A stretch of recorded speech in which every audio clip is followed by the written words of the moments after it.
Entonces, el punto, ¿no?, de trascendencia como integración. Entonces, básicamente ese es el punto, ¿no? Pues naturalmente muchas veces entendemos trascendencia como evasión, trascendencia como negación, trascendencia como algo negativo, básicamente, como dejar algo atrás, rechazar algo, abandonar algo, tapar algo, ¿no? Y en realidad trascendencia es todo lo que ya hay, encontrarle su expresión superior, ¿no? Encontrar una síntesis superior de lo que ya me acompaña, ¿no? O sea, el Bhakti tiene la posibilidad de purificarlo todo, espiritualizarlo todo, conectarlo todo, y eso es Daiva Varnashram. Todos sus deberes psicosociales pueden ser alineados con la voluntad divina. Por eso Daiva quiere decir divino. Entonces, ¿no?, desenvolvimiento psicosocial, emocional, en el marco de la búsqueda de lo divino, ¿no? Entonces, eso es algo completamente lógico y natural, ¿no? Y como decía usted hace un rato también, ¿no?, la importancia de tomarnos el tiempo que sea necesario para atravesar por ese capítulo, que obviamente también entender que no todos quizás tengan la necesidad del mismo periodo de tiempo. Algún practicante puede ser lo suficientemente avanzado como para estar abocándose a otras etapas, y tampoco uno debería traerlo de regreso al Varnashram Dharma, por decirlo así. Pues como usted dice, ¿no?, en Baba uno trasciende por completo Varnashram, pero no es que hasta antes de Baba uno está al 100% en Varnashram, uno va trascendiendo por completo, o integrándolo, si se quiere, hasta tal punto que cuando entra uno en Baba, o sea, entrar en Baba también implica entrar al plano de las emociones espirituales y entrar más y más oficialmente al mundo espiritual. Y en la entrada al mundo espiritual, en nuestra escuela, lo que concebimos como mundo espiritual, digámoslo así, Vrindavan, ahí vamos a encontrar la estructura de Varnashram también, pero en un contexto trascendental. Entonces, el punto es que hay otra expresión del Varnashram allá, ¿no? Y uno obviamente no se tiene que, por ejemplo, uno como sannyasi en mi caso, ¿no?, no se puede apegar excesivamente a ser un monje, pero en mi proyección eterna en Vrindavan, sea cual fuere la proyección que uno eventualmente tenga, uno no va a ser un monje en Vrindavan, ¿no? Uno va a ser un gopa o una gopi. O sea, esa es la propuesta de nuestra escuela. No va a ser un sannyasi, un brahmachari, ¿no? Va a estar casado, va a estar en la clase Vaisya, como diciendo, si uno se apega excesivamente a la psiquis actual, eso puede ser un condicionamiento en cuanto a la proyección que uno va teniendo, ¿no? Pero bueno, en relación a esta idea de hablar del plano trascendental, sí concuerdo en que uno fácilmente puede caer en el imitacionismo en cuanto a imitar, como usted bien menciona, cita Srila Puri Maharaj, Bhaktivedanta Puri Maharaj. El Krishna Lila está allí no para imitarlo, sí para inspirarnos, pero hay que saber cómo derivar inspiración del Krishna Lila y por eso, como hablábamos el otro día, el filtro ideal para nosotros es el Gaur Lila, ¿no? Srila Puri Maharaj citó a Ramachandra como Maryad Purushottam, pero también podríamos hablar de Mahaprabhu, quien es Prema Purushottam, ¿no? Krishna es Lila Purushottam, Rama es Maryad Purushottam, Mahaprabhu es Prem Purushottam, pero Mahaprabhu como sannyasi, ¿no?, Mahaprabhu es Krishna, ¿no? Y Krishna, como usted decía, uno echa un vistazo al Krishna Lila y a grandes rasgos parece uno ver que Krishna es básicamente un playboy, ¿no?, básicamente, ¿no? Y muchas personas han malinterpretado esto y han incluso abandonado la práctica o denunciado la práctica, como ustedes están adorando a un dios mujeriego, básicamente, sin entender realmente el trasfondo teológico, ontológico de eso, y para lo cual uno tiene que prepararse, ¿no? Como por ejemplo se explica en el Bhagavatam, ¿no?, cuando Krishna ejecuta su rasa lila, su danza circular junto con las gopis, al final de todo eso, Parikshit Maharaj le pregunta a Sukadev, más para ayudarnos a nosotros, dice, ¿cómo puede ser que Krishna, quien es conocido como el príncipe del Dharma, haya estado danzando con las esposas de otros hombres? ¿No? Entonces, Sukadev dice, en realidad, ¿no?, los esposos de las gopis también están casados con Krishna, le decía Sukadeva Goswami. Como diciendo, todos están casados con Krishna, aunque parece que uno está casado con otro y que uno es amante. En tattva, en la verdad fundamental, todos, ¿no?, están casados internamente con Krishna. En la dinámica del lila, para crear cierta intensidad, etc., parece ser que hay cierta separación, etc., ¿no? Y luego también Pariksit Sukadeva Goswami dice, da el ejemplo del señor Shiva, ¿no? Uno no puede imitar a las grandes personalidades, como diciendo, no se le ocurra organizar un Rasa Lila para este fin de semana, ¿no?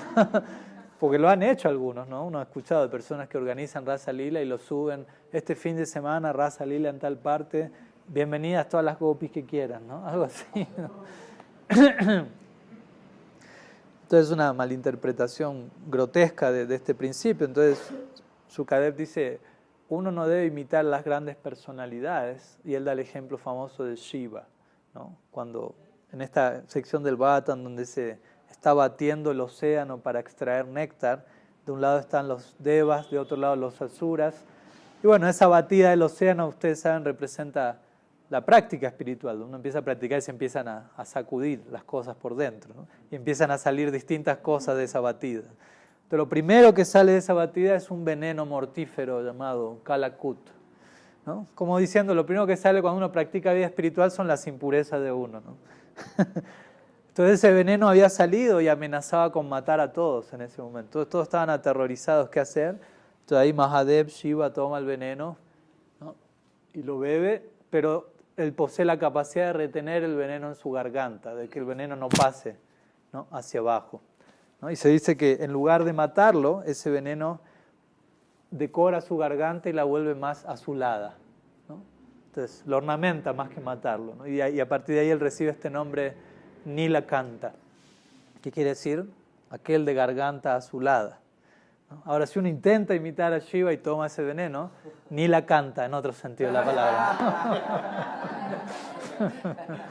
¿no? Por hacer un juego de palabras, ¿no? Nilakanta con K y H, y Nilakanta en nuestro caso con C y sin H, ¿no?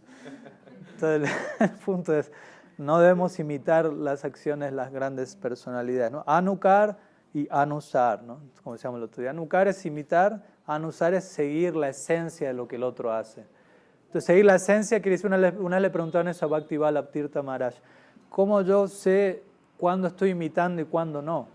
¿Qué diferencia hay entre anukar y anusar? Le dijo, si una gran personalidad está haciendo algo y usted se pregunta, ¿será que yo lo tengo que hacer o no?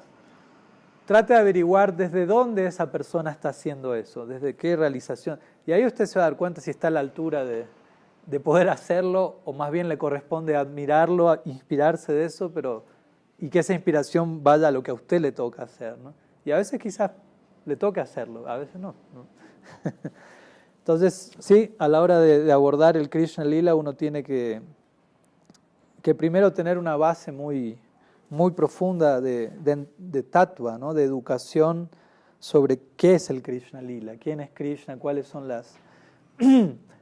O sea, entender que ahí se está exhibiendo el más elevado Dharma, en definitiva. Aunque parece ser algo adármico, aparentemente, Krishna encontrándose en la noche con varias muchachas, cuando uno va a la raíz de ese lila, uno encuentra aquí se está presentando la más elevada exhibición de amor incondicional y sacrificio, ¿no? Lo cual el Dharma habla de eso, en definitiva, ¿no? Dharma, que es aquello que Dara, que lo sostiene, ma, a uno, ¿no? Entonces, en última instancia, lo que a uno lo sostiene es el amor divino. Pero bueno, hasta que llegamos ahí, tenemos que aprender a sostenernos en otras ocupaciones.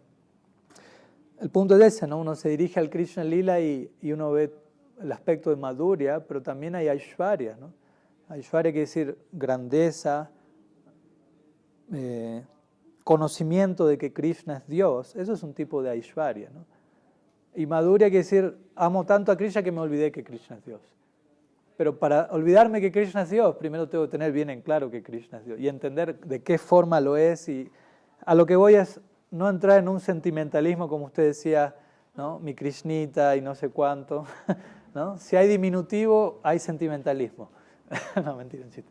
No, parece que uno se expresa mucho en todo el ita, chiquitito, y quizás no estamos aplicando mucho un filtro filosófico a la situación. Entonces, sí, Yasoda tiene todo el derecho al mundo de decir mi Krishnita, ¿no? Pero ella está ahí eternamente, ¿no?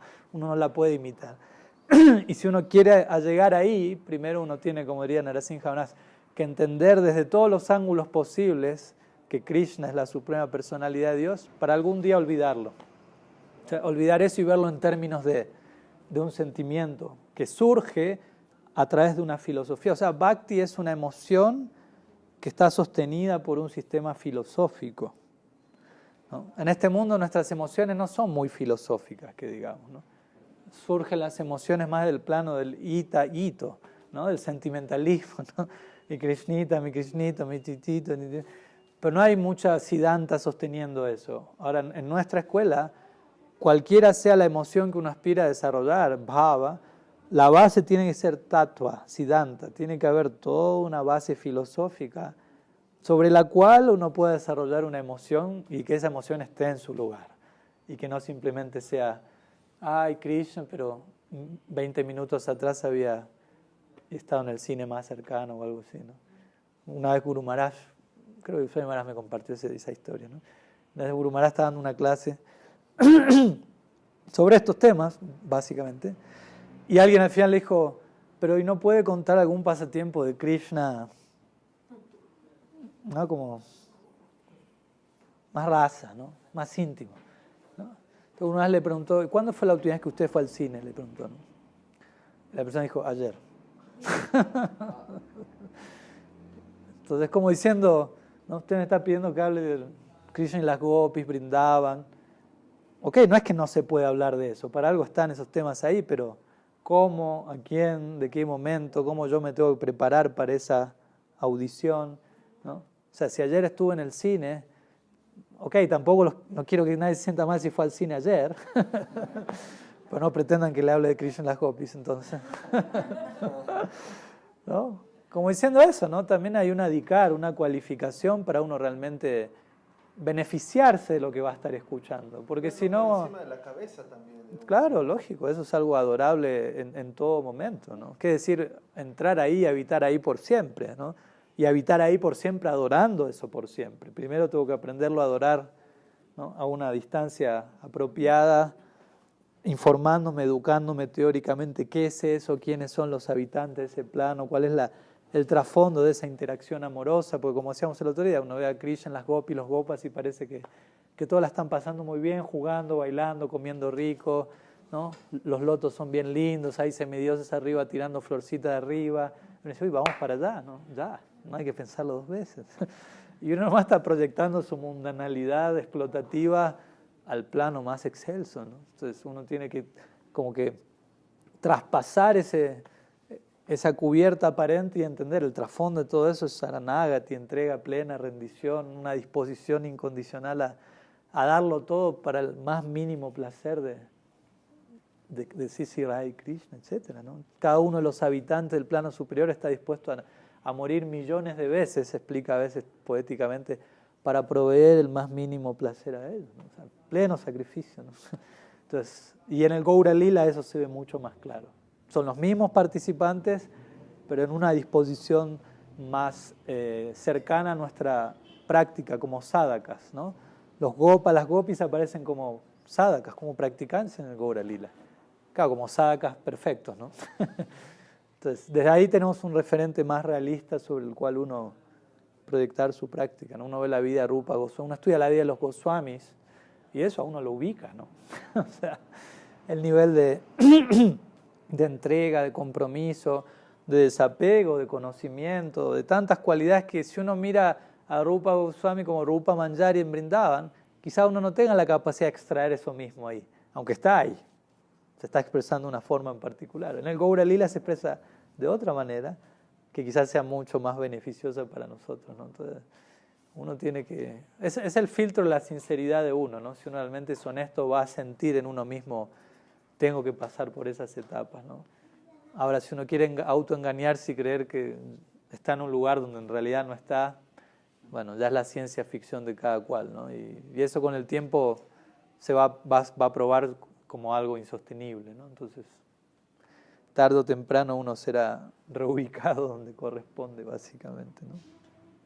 Jai Maharaj, pues hay un detalle interesante que también quiero comentarle, que tiene que ver también mucho con identidad y con psicología, que al fin y al cabo nunca nos abandonará, ¿no? En un momento dado es la identidad temporal y en un momento dado la eterna, ¿no? Por lo tanto es un tema importante, interesante. He observado también que en el ámbito de la conciencia de Krishna, como se ha venido predicando, vamos a decirlo, que realmente no es tanto el tiempo que tiene de haberse difundido por el mundo, ¿no?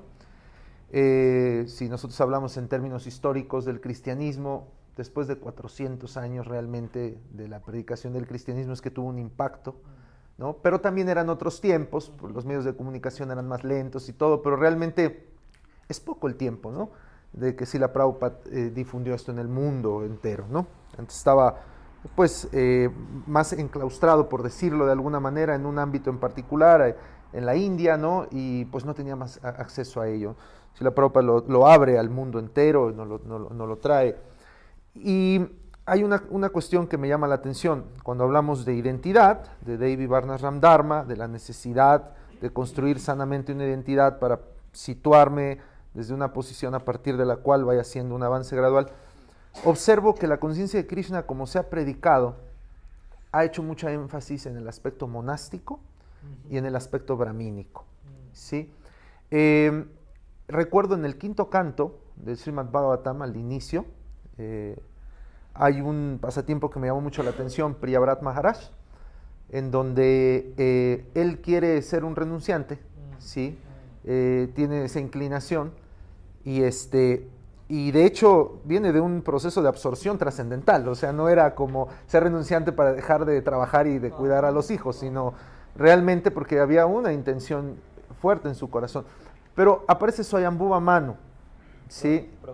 Y le dice, a ver, dice, si tú no te dedicas a el deber prescrito, aparte de la procreación, el tema de poner a los reyes en el universo y organizar el gobierno universal, dice, voy a tener que seguir haciéndolo yo, que soy un hombre viejo, que me quiero dedicar a la vida espiritual, ¿no? Entonces, si tú no haces eso, lo voy a tener que seguir haciendo yo, así que cásate, haz lo que tienes que hacer y procrea, ¿no? Cumple con tu deber. Y entonces viene una disyuntiva porque aparece una contradicción entre dos Mahayanas, Swayambhuva Manu y Narada Muni en este caso, ¿no? Y bueno, cuando viene la contradicción entre dos Vaishnavas, pues tiene que uno ir a una instancia superior, ¿no? En este caso el señor Brahma es el que aparece y le dice que obedezca a Swayambhuva Manu, ¿no? A nosotros generalmente nos cuentan el pasatiempo, digo nos cuentan porque es como lo que más se escucha en el argot devocional, el pasatiempo de Narada Muni cuando convierte en sannyasis a los hijos de Daksha, no una vez, sino 2 veces, ¿no? Y la importancia, pues, en ese sentido de la renuncia, ¿no? En la vida espiritual. Pero en este caso no, la instrucción es otra, es el casarse, el procrear, Esto lo menciono porque me llamó mucho la atención en el quinto canto, Bhagavatam, en los primeros capítulos, que apareciera esto. Y yo observo y siento que la manera en la que se ha predicado, existen a veces situaciones circunstanciales en las que se presenta, ¿no? Hablábamos también hace poco de la importancia de saber lo circunstancial en la prédica y lo esencial, ¿no? Que a veces lo esencial lo tomamos como circunstancial y lo circunstancial como esencial y se vuelve una mezcla muy difícil de sobrellevar, ¿no? Pero en este caso, el tema de distinguir lo circunstancial de lo esencial creo que es un tema para otro momento, pero en particular aplicado a esta situación, la conciencia de Krishna yo digo siempre en broma, ¿no? Se sobrebrahminizó y se sobremonastizó. Pero uno ve el Srimad Bhagavatam, ¿no? Y uno observa una gama muy amplia de formas de ser devoto. Desde un vagabundo, ¿sí?, hasta un rey, ¿no?, hasta un demonio, o varios. Bali Maharaj, Prahlad Maharaj, descendiente de Rakshasas, y también el mismo Vitrasura, ¿no? Entonces uno dice, hasta hay una pregunta ahí de Pariksit Maharaj cuando ve a Vitrasura predicando el Bhagavad Gita prácticamente, ¿no?, hablando de hacer el deber por hacerlo, pelear, ¿no?, sin buscar el triunfo, ¿no?, sin pensar en triunfo-derrota, ¿no?, en términos ambiguos. A Indradeva, el rey de los semidioses, y ahí como que todo el panorama se desconfigura. Dice, bueno, entonces aquí el devoto es el demonio y el predicado es el semidios, ¿no? Entonces... Nos da un poco de esperanza. Entonces, a lo que voy es... la manera en la que se ha presentado, insisto, se ha sobremonastizado y sobrebraminizado. Yo así lo digo a veces como para darme a entender, sin intentar faltarle el respeto, pues, ¿no? Pero existen muchas formas de ser devoto y creo que uno de los pasos que tiene que dar la conciencia de Krishna para alcanzar uno de los objetivos que Srila Prabhupada marcó, que es impacto social, es decir, que pueda ser algo accesible a todo el mundo y no sea algo tan exclusivo, ¿no? Es necesario diversificar la manera de ser devoto, ¿no? Y esto también que venga desde los propios practicantes, porque alguien desde afuera puede especular, ¿no? Y eso lo vemos bastante, ¿no? Pero creo que debe venir desde una predicación que permita la amplitud y la integración de distintas formas de ser, pero internamente un devoto, ¿no? Porque además hay un detalle muy importante, que también es una cuestión que se confunde fácil y que es muy importante distinguir. No es lo mismo Brahmana a Vaishnava. A veces metemos todo en el mismo costal, ¿no? Pero Vaishnava puede ser un Sudra que trabaja en la central de abastos, pero todo lo que hace es para mantener a su familia y servir a los sadhus, y es un Vaishnava. Y alguien puede tener mucho conocimiento y ser muy erudito y sin embargo no tener fe, ¿no? Entonces, distinguir entre qué es un Brahmana, qué es un Vaishnava, nos permite también distinguir que inclusive la orden que alguien tenga, ¿no?, es independiente al proceso devocional, al proceso interno, ¿no? Como poner atención en ese proceso interno y distinguirlo del externo en todo momento, porque se mezcla bastante. Pero bueno, el punto es llegar a generar una dimensión, que además es una dimensión muy interesante, porque implica la diversidad, pero también implica la educación humana sana, pero también implica la vinculación con el mundo de una manera sana, porque en algún momento el devoto también llega a verse como alguien disasociado por completo de la sociedad, alguien que de hecho debe huir del mundo, ¿no? y por completo desconectarse de la realidad y de lo que ocurre, ¿no? Pero si nosotros vemos, por ejemplo, a Srila Prabhupada, Srila Sridhar Maharaj, Srila Bhaktisiddhanta Saraswati, estaban bien enterados de lo que el mundo era y cómo funcionaba y cómo operaba, por lo menos para poder presentar las cosas de una manera clara, ¿no? Entonces, esto de diversificar la prédica, creo que es una etapa que es ahora, ¿no? Volverla más diversa para poder hacerla más inclusiva también. Sí, me vienen a la mente varias cosas, ¿no? Por un lado, en su Sarartha Darshini Vishwanath Chakravarti Thakur, cuando él da el significado del famoso verso del Bhagavatam que describe quién es el Guru, Tasman Gurum Prapadita Jignasu Shreya Uttamam Sabde Pare Chanisnatam Brahmani Upasamashrayam. Ese verso dice, el maestro espiritual debe ser un experto en las escrituras, o sea, debe conocer las escrituras para poder responder a las dudas del discípulo, básicamente, ¿no? Debe tener conocimiento teórico, así como realización práctica, ¿no? Y Vishwanath Chakravarti Thakur en el significado dice, y el gurú no solo debe conocer las escrituras, sino otros libros también, ¿no? Como dando a entender, debe estar familiarizado con las corrientes de pensamiento prevalecientes de la época para poder dirigirse al mundo contemporáneos desde un lugar sensible y no desfasado, ¿no? Como usted acaba de mencionar, ¿no? Uno en un punto no busca cortar el lazo con el mundo, porque el mundo es una energía de Krishna en definitiva, y uno está pensando cómo servirla apropiadamente, ¿no? Entonces, por un lado eso, ¿no? O sea, concuerdo plenamente en que uno como practicante, sea cual fuere la orden, la situación en Varna o Ashram, uno tiene que, dentro de las medidas de sus capacidades, estar familiarizado con las corrientes de pensamiento prevalecientes de la época para a la hora de presentar el mensaje milenario de los Vedas, que eso no suene ¿no? a un contenido fósil de antaño, que es una pieza de museo que no tiene ninguna repercusión en el día a día moderno, ¿no? Postmoderno, etc. Después, por otro lado, en relación a lo que usted menciona de la sobre-brahminización y la sobre-monasticidad de la conciencia de Krishna, sí estoy totalmente de acuerdo, siendo monje, supuesto brahman, etc. Y considero que sí, que hay una fuerte necesidad de ir a la esencia, a la práctica, como venimos hablando, ¿no? Ser monje, ser brahmana, todo eso tiene que ver con varnashram, con una ubicación psicosocial, y no nos habla del adhikar, de la posición interna de uno como bhakta, ¿no? Y Mahaprabhu mismo estableció eso de tantas formas, ¿no? Él mismo declaró: Aham vipro na chanarapatir napi vaishyo na sudro naham varni na chagrihapati no vanastoyatirva kintu prodyam nikila paramananda purnamritadder gopi vartu padakamalayor dasa dasa anudas. El Mahaprabhu empieza diciendo: no soy brahmana, no soy kshatriya, no soy vaisya ni sudra. Tampoco me identifico como sannyasi, grihasta, vanaprastha o brahmachari. Y dice: ¿no? ¿Y qué es? ¿No? Me identifico únicamente como el sirviente del sirviente del sirviente de Sri Krishna, el mantenedor de las copias, ¿no? Como diciendo, llega un punto donde debemos saber descartar ese sentido de la identidad para no sobre... Y él era brahmana, él era sannyasi, y al mismo tiempo él dijo: Kiva vipra kiva nyasi sudra kenenai Sri Krishna tattvavita se guruai.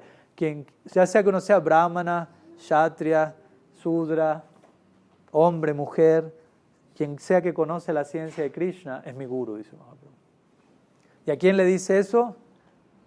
A Ramananda Roy, ¿no? El encuentro de Mahaprabhu con Ramananda Roy es muy importante, no solo por el contenido de la conversación, sino por el contexto en el que se da la conversación, para lo que era el estándar social de la época, ¿no? O sea, Mahaprabhu era un sannyasi, ¿no? Por empezar, era un brahmana. Ramananda Roy no era brahmana, era sudra. O sea, eso a nivel social no era visto con buenos ojos, que un brahmana y un sudra se cruzasen y conversasen. Como muchos se cruzan y hablan y siguen cada cual, ¿no? Pero Mahaprabhu, como sabemos, no solo se cruzó, conversó un buen rato, y no solo conversó un buen rato, sino que el brahmana era el alumno del sudra, ¿no? Porque Ramananda Roy adoptó el rol del maestro ahí. Entonces Mahaprabhu quiso enfatizar eso, y Mahaprabhu era sannyasi, Ramananda Roy era grihasta. Tampoco era algo que socialmente era visto como: ¿qué hace un sannyasi hablando tanto como un grihasta? ¿Y qué hace el grihasta instruyendo al sannyasi? ¿Se entiende? Entonces con eso Mahaprabhu quería dejar en claro un punto, ¿no? O sea, yo soy brahmana, soy sannyasi, pero a la hora de hablar de ciertos temas relacionados a la función del alma, todo eso queda hecho a un lado y prevalece la posición interna de cada cual, ¿no? Más Bhaktisiddhanta Sarasvati Thakur también más enfatizó eso en su charla, Brahmana y Vaishnava, ¿no?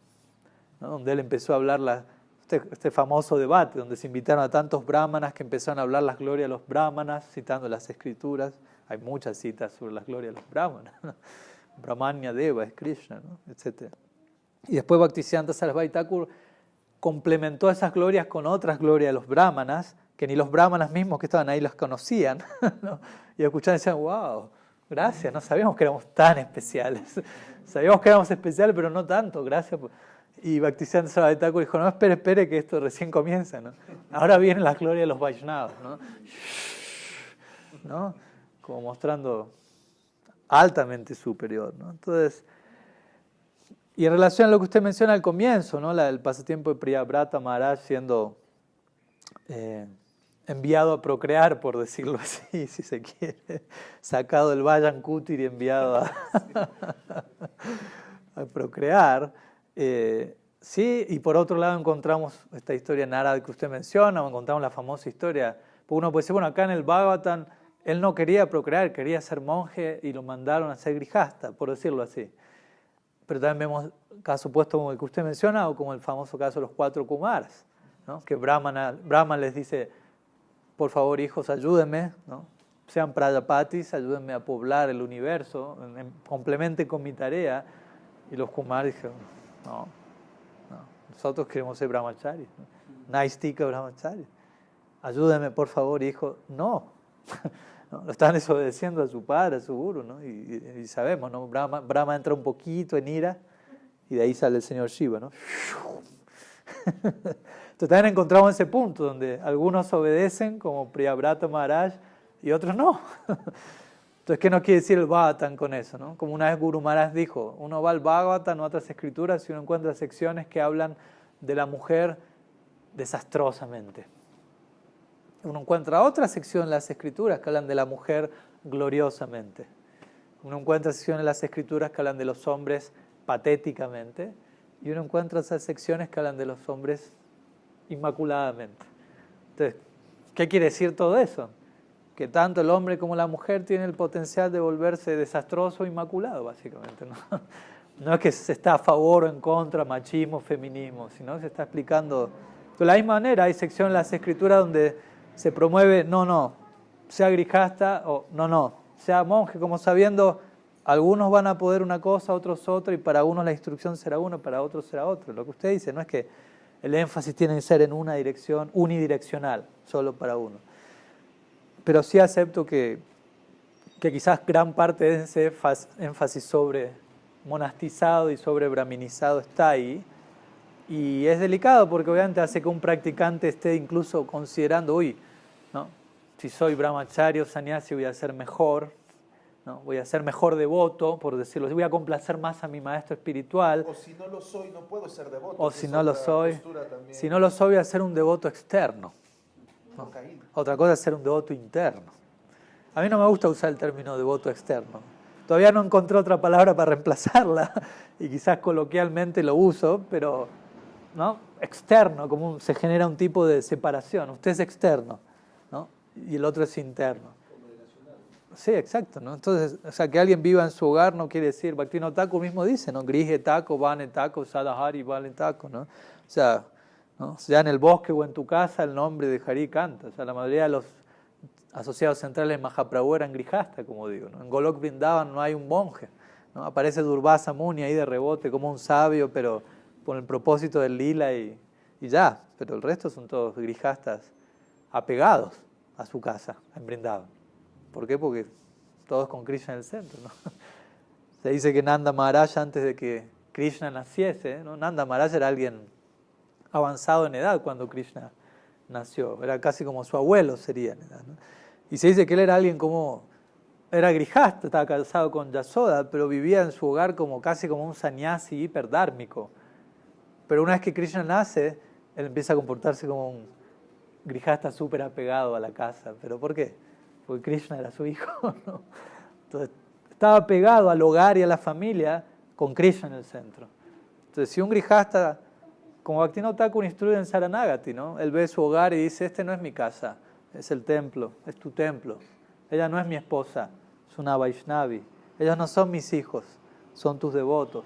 Y todo eso está ahí para yo cuidarlo y servirlo. Pero en ese caso, nada de eso me va a enredar, todo eso me va a estar liberando y ayudando a avanzar en Bhakti. O sea, si uno está situado como un grijasta ejemplar en ese nivel, uno no necesita tomar vanaprastha ni sannyasi, en definitiva, ¿no? Qué mejor ejemplo de Bhaktivinoda Thakur. Aunque él aceptó Babaji a última instancia, él vivió casi toda su vida como un grijasta ejemplar y ¿no? Tenía 15 hijos, ¿no? O sea, y en simultáneo llevaba una vida que uno... ¿Qué sannyasi tiene ese estándar, por decirlo así, ¿no? Pero yo creo que sí, que un poco también todo eso, todo ese modelo sobre monastizado, etcétera, viene en gran parte también de una estructura que se fue dando, por ejemplo, en la Gaudiya Math en su momento. Y con esto no estoy culpando a Bhaktisiddhanta Sarasvati Thakur de eso, fue una necesidad de la situación donde se establecieron los mats, los monasterios y se generó toda una, ¿cómo decirlo, no? como una orden social de sadhus, ¿no?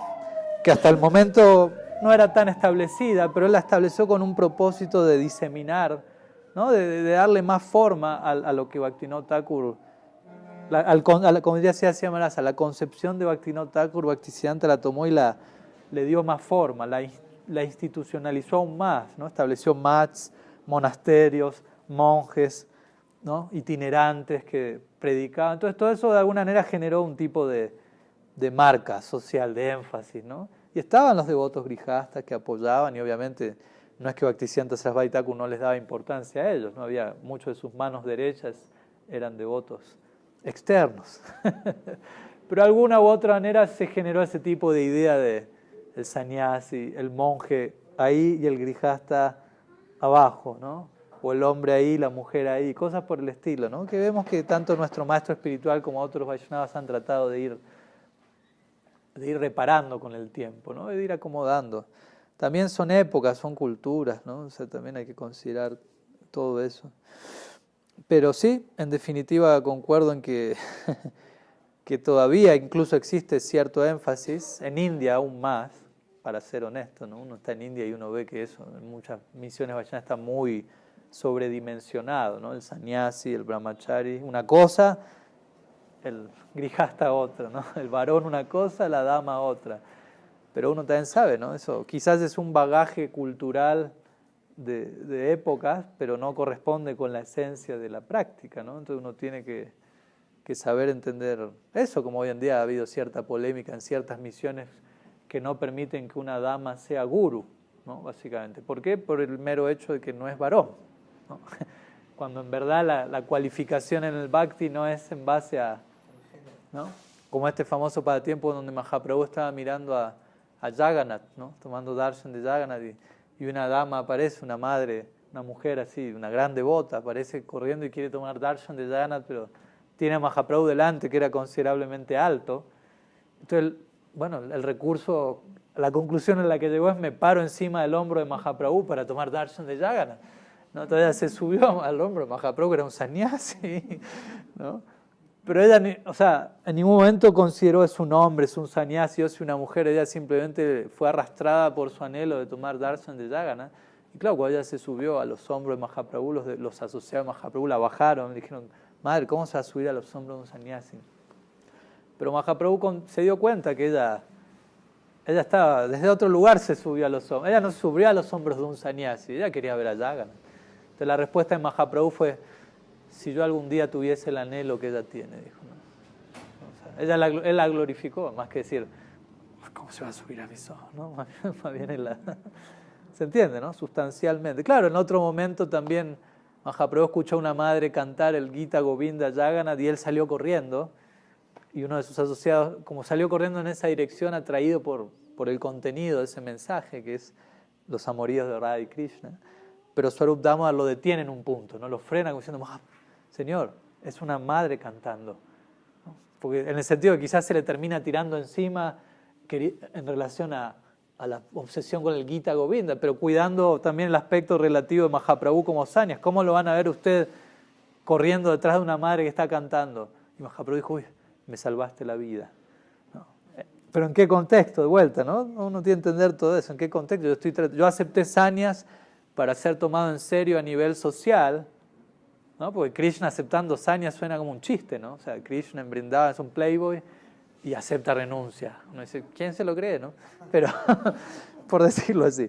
Pero obviamente, ¿no? De vuelta, el playboy de Krishna es totalmente trascendental y puro, pero el punto es, él acepta una posición como sannyas, no para decir hay que aceptar sannyas, sino porque era una estrategia de prédica, básicamente. O sea, el sannyas es una estrategia de prédica, estrictamente hablando, que Bhaktisiddhanta Sarasvati reinstauró en la Gaudiya Mat, ¿no? O sea, antes de Bhaktisiddhanta Sarasvati Thakur, nadie era sannyas.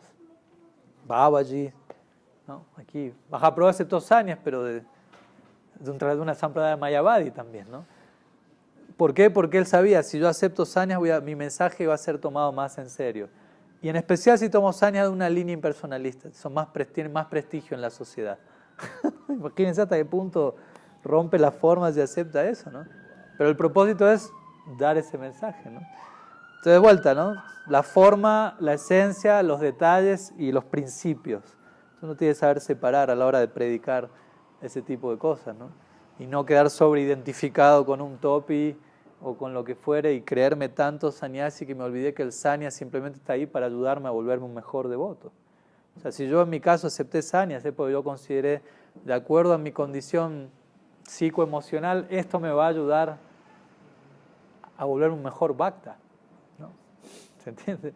Y si algún día un sannyasi viene y me dice, Maharaj, ¿sabe qué? Estoy sintiendo que ser sannyas me queda grande o me desequilibra y necesito entrar en orden de familia para servir mejor, ¿ok? No, yo no voy a pensar, usted es un bantasi que vomitó lo que había comido. O sea, las escrituras dicen eso, pero ¿en qué contexto? ¿En qué marco? ¿A quién? ¿No? Protegiéndonos de algo precipitado, pero uno tiene que promover lo que favorezca el cultivo devocional, ¿no? La situación material que más favorezca el cultivo espiritual, eso debe ser promovido, ¿no? Y en distintas etapas pueden ser distintas las necesidades, y uno tiene que estar atento a eso también, ¿no? Entonces, básicamente eso, ¿no? Cualquier posición que adoptemos en el Varnashram simplemente está ahí para ayudarnos en Bhakti. El Bhagavatam deja eso claro desde el mismo comienzo, ¿no? Samsiddhir Harito Shanam, dice el Bhagavatam, ¿no? ¿Qué es Dharma? Dice el Bhagavatam. Samsiddhir Harito Shanam, aquello a través de lo cual Hari es complacido. Entonces, bueno, en base a eso voy a ver cómo me ubico incluso en el Varnashram de la forma que sea más complaciente para Hari. Y varios versos del Bhagavatam dicen eso, ¿no? Si uno se ocupa en Varnashram, pero eso no complace eventualmente a Hari, eso fue una pérdida de tiempo. Como diciendo, si uno como devoto se adentra en una orden en particular de ese sistema y eso no incrementa el bhakti en uno, más bien lo enreda y lo hace a uno sobreidentificarse con lo que sea, está perdiendo el tiempo. Aunque desde el lado de ego y de un statu quo brahmínico, lo que fuera, uno crea, ahora tengo la piola colgando aquí, ¿no? El upavita. De hecho, conozco acharyas contemporáneos en relación a esto que ni siquiera dan el upavita, ¿no? Porque ellos dicen, el upavita es un símbolo social de una época, de una cultura. Hoy en día que yo ande por la calle con una piola colgando, nadie en México me va a tomar más en serio porque tengo una piola colgando acá, ¿no? Con eso no estoy diciendo sáquensela si la tienen, ¿no? Pero como diciendo la esencia de la iniciación brahmínica, en nuestro caso, es la transmisión del mantra, no el cordón que tengo cruzado ahí o no. ¿Se entiende el punto, no? Bhaktivinoda Thakur, en su momento, él sacó el cordón, como dijimos el otro día, ¿no? ¿Por qué? Porque él veía que varios estaban demasiado como brahmanas de casta sobreidentificados. Él dijo, el Vaishnava está por encima del brahmana. Agarró el cordón y lo tiró. Y Bhaktisiddhanta Sarasvati Thakur volvió y agarró el cordón y se los volvió a poner a sus discípulos. ¿Pero por qué? Como queriendo generar una reinserción del Vaishnavismo en la sociedad y mostrando el estatus brahmínico del Vaishnava e incluso por encima de eso, ¿no? Entonces, como decíamos el otro día, si un devoto como Siddhasya Maharaj y la Puri Maharaj había recibido Upanayana, iniciación brahmínica de nacimiento, porque venían de esa familia, ellos llegaban donde Sarasvati Thakur, se quitaban el cordón que habían recibido desde ese trasfondo brahmínico y él les volvía a poner el cordón con la concepción Vaishnava de Daiva Varnashram, ¿no? Entonces uno tiene que... Y algunos acharyas contemporáneos, como digo, lo sacan, como diciendo, no está quizá cumpliendo una función en la sociedad. Uno tiene que ser dinámico en esas cosas, ¿no? Y no quedar atorado en la formalidad del asunto, ¿no? Mismo el sannyas y todo, ¿no? Como dijimos el otro día. Bhaktisiddhanta diseñó el vestido del sannyas después de haber pasado por distintos experimentos de distintos colores, tomando ideas de la Ramanuja Sampradaya, de la Raman Krishna Mission, impersonalistas. Entonces, y de ahí armó como su idea de sannyas, ¿no? Y quizá con el paso del tiempo, para la presentación de la sociedad y del tiempo, haga falta ajustar algunos detalles. No quiere decir que usted ya no es sannyas, está yendo en contra de Prabhupada Bhaktisiddhanta. Pues mucho pasa eso, ¿no? Uno varía un detalle externo de eso y algunos confunden la esencia con el detalle. Piensan, usted está no siendo leal a Bhaktisiddhanta porque ya no usa topi. Mírenlo, Swami Maharaj. Tenemos un traidor a la causa aquí. ¿No? Y más bien uno diría, no, yo considero que él está siguiendo más esencialmente a Bhaktisiddhanta Sarasvati, entendiendo el dinamismo, desde dónde él aplicó ese criterio y cómo se requiere aplicar ese mismo criterio en esta época, y quizás eso requiera ciertos cambios que externamente hacen ver que aparentemente no está siguiendo a esa persona en forma, pero en sustancia sí. Y si sigo en sustancia, a veces la forma requiere una transformación con el paso del tiempo. Claro, no todos los devotos, sobre todo neófitos, no van a tener la capacidad de ese criterio, pero al menos esos devotos deben estar guiados por devotos madhyam o más que tengan ¿no? ese dinamismo, básicamente, ¿no? Algo así. Bueno, Maharaj, muchísimas gracias por todas estas respuestas. Sí, es muy importante. Siempre me recuerdo del proceso dialéctico, porque el proceso dialéctico se basa en contradicciones continuas y a través del cual uno debe buscar el espíritu de la verdad, ¿no? Y procesos de contradicción han vivido, según nuestras escrituras, hasta el mismo Indra o el mismo Brahma, ¿no? Que entran en shock, ¿no? Al tener que poner en tela de juicio lo que hasta el momento entendían ante algo nuevo que Krishna presenta, ¿no? Entonces, ese proceso dialéctico solamente puede uno cruzarlo favorablemente con una intensa fe. Como decía nuestra única moneda, ¿no?